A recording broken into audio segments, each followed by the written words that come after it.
Hello everybody, this is Doug at Jammin J Auto and Tire, and what you're looking at is we're underneath the hood of a Dodge Ram pickup truck. But what we're doing today is called a cooling system flush, and if you notice we have these two hoses right here hooked up to the upper radiator hose on this vehicle. And what we're doing right now is, well, let me back up just a little bit, we've actually poured a can of this cooling system cleaner into the system, and it's been running, and we got this engine good and hot.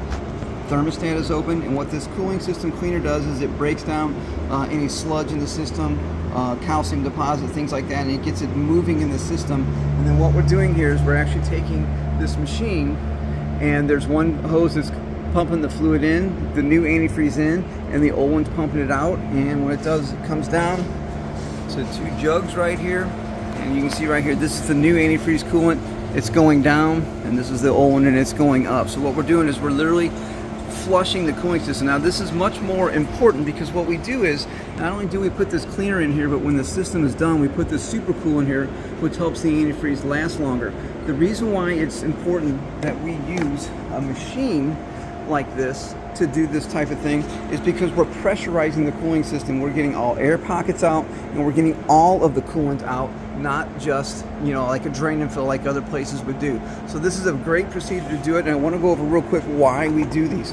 We're here in the St. Louis area in the Midwest, and we get cold weather, but most people think that their antifreeze needs to be replaced because of the cold. And we do get cold weather here in Missouri, but not like they do up in the northern states and Canada. So what we do is we actually test this antifreeze, and what we find a lot of time is we're looking for the pH or the corrosion. So what we find is antifreeze over time gets corroded and the acidity goes up. When the acidity goes up, because this engine block, I don't know if I can get you a picture of it, but the engine block is being used as a ground for your electrical system.